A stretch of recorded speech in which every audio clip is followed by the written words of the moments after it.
the name you have on the case and who I am, it's two different people. You want to smile about it and laugh about it? Take him back. We'll call him out later. Take it back. You keep laughing. You laugh one more time, that's 30 days. Go contempt.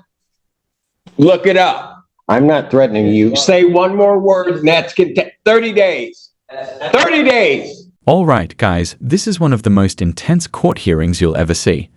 The sovereign citizen in this video is easily one of the most arrogant and defiant ones we've ever covered.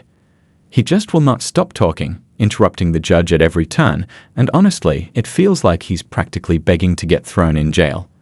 But Judge Perkins, oh, he's not having any of it. Every time this guy tries to spout some nonsense legal theory, the judge shuts him down with pure professionalism. It's honestly one of the most satisfying takedowns you'll see. Sovereign citizens love to act like they're above the law, but when reality hits, it hits hard. And this guy is getting a front row seat to that lesson. Let me know in the comments what you think about this guy's antics. Is he just delusional, or does he actually believe this nonsense? And if you enjoy content like this, make sure to hit that like button and subscribe for more court drama. Let's go ahead and dive into this madness. Seems to be some confusion. What's the confusion? I stated multiple times on the record that I wish to represent myself. Well, I thought we got rid of that issue the last. Yeah, I thought so too. I spoke to this gentleman right here and expressed my wish to represent myself as well. All right. Well, if he doesn't want you, I mean, we'll figure that out in a moment. So, Mr. Styron, we're going to go through this again. What do we want to do in this case? You understand what you're charged with, sir? I understand what the charges are against me, yeah. Okay, look, you're going to have to give me straightforward answers to my questions because I've got to make sure that you understand certain things. I got to do certain things here. From my understanding, You understand, first of all, that if you do indeed direct, you want to smile about it and laugh about it, take him back. We'll call him out later. Take it back. You keep laughing. You laugh one more time, that's 30 days. Go contempt. Look it up. Well, that was quick. I've got to say, I really love the way Judge Simpson handles these sovereign citizens. He's always so no-nonsense, and honestly, I'm here for it. But seriously, what do these guys even expect to happen? Does this dude actually want to go to jail? Because it sure seems like he does. He's literally sitting there laughing and smiling like this is some kind of joke. It just makes no sense.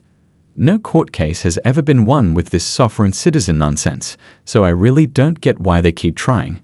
If anyone can explain the logic behind this movement, I'd love to hear it, because as far as I can tell, there's just no way they're ever going to win. Let's go ahead and see what he has to say in his next appearance. This is gonna be interesting. State your name. my name is Thomas Styron. I live in man. Mr. Styron, you are before the court. You have elected to represent yourself. I do have to advise you that you have 3 counts against you. The first count is that of fleeing and eluding 3rd degree under the motor vehicle code. Do you understand the nature of that charge, sir? This is under the assumption that you're compelling me to identify as Thomas York Styron, the legal entity on this case. I believe that you are. Do you understand the nature of the charge, sir?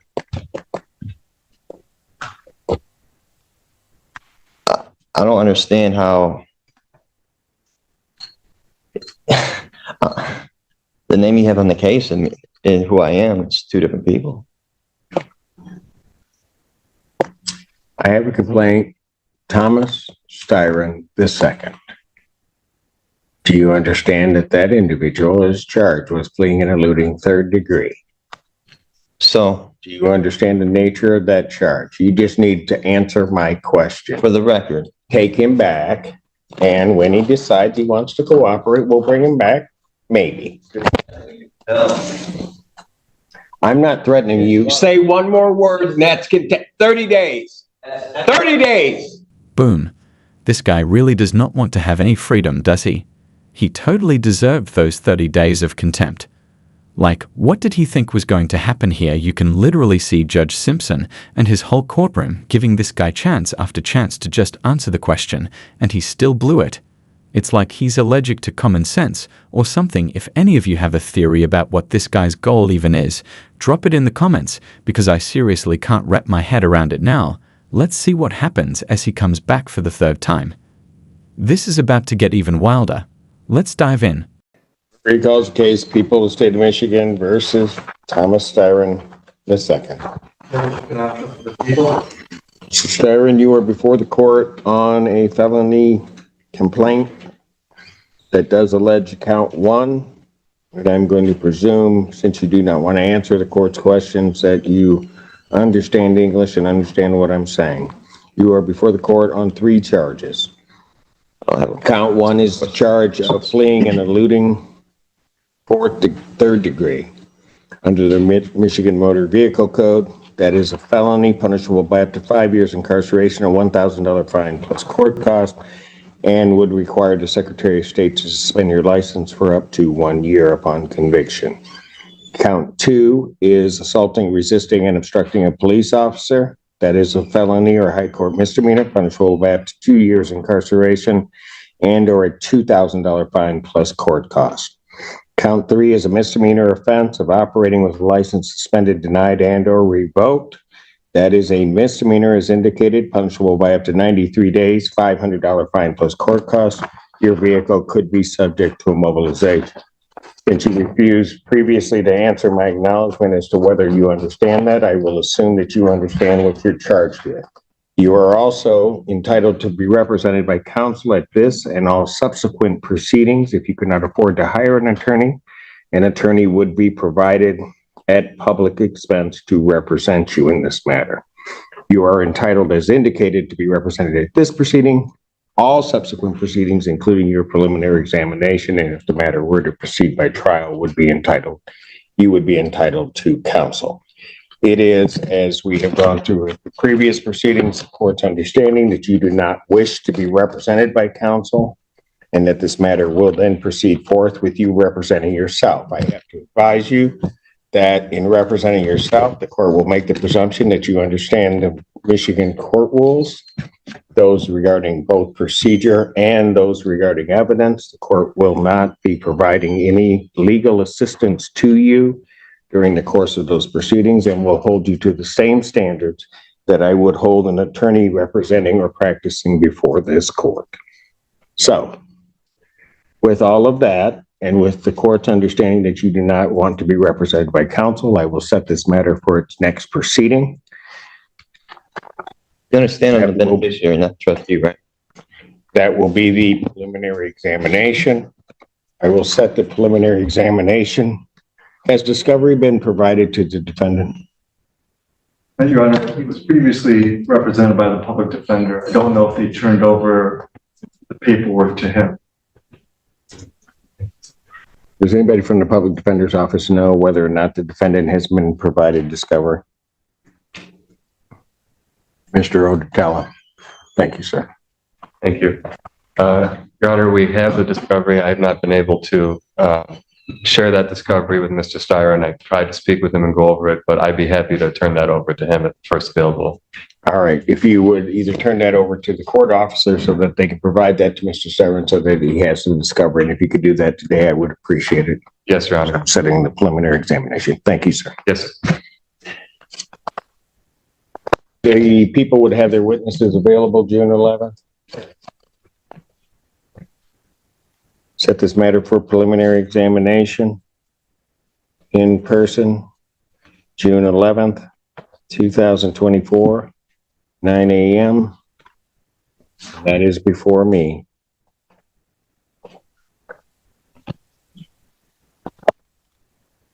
Defendant, as he was leaving the courtroom the last time, the court did find the defendant in contempt, sentenced him to 30 days. The defendant will serve that sentence. The court will sign the judgment of sentence regarding the contempt. I don't understand how that's possible. Like I said, So first of all, watch your language. You're language. treating me as if I'm the trustee, or I don't want to partake in any trust fraud or anything like that. Is this a cess QV trust matter involved in this? Is my social security number attached to this at all?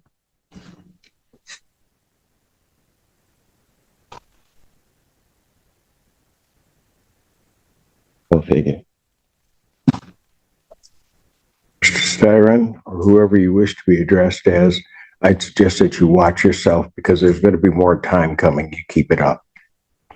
You're presuming that You will jurisdiction learn is how the- to conduct yourself appropriately in these proceedings in this courtroom and before me. You will not in any manner whatsoever You're trying to disrespect compel me to be somebody I'm not. or this You institution. have no evidence It will not to prove that happen. I'm who you say I You am. will not talk to me in that fashion. In what fashion? I'm not the one being unethical. Very good. You'll serve the 30 days. We'll see. We'll see him on the 6th. Bond continued. Do you guys think this guy deserved more than 30 days in contempt? Honestly, I do. I was half expecting Judge Simpson to just slap him with another 30 days for those rude comments at the end. Like, how far can you push your luck in on-hearing? You've got to admit, though, this sovereign citizen has some serious nerve. He walked into that courtroom armed with all his BS theories and refused to back down, no matter how ridiculous he sounded. I mean, sure, he might have the IQ of a squirrel, but he's got guts, and I'll give him that this case is just another perfect example of how not to act in court. Judges literally have the authority to hold people in contempt to keep order, and you're not going to win any arguments by disrespecting them, that's for sure. If anything, this guy's attitude just proves how important it is to actually know your rights and the law, not the made-up version sovereign citizens believe in. Watching Judge Simpson handle this was both frustrating and oddly satisfying at the same time. You really don't see judges handle sovereign citizens like he did. He was on point in this one, and I think he handled it perfectly. Let me know what you guys think. Did this guy deserve more time, or was 30 days enough? Drop your thoughts in the comments, and don't forget to like and subscribe for more content like this. Thank you guys so much for watching. Take care.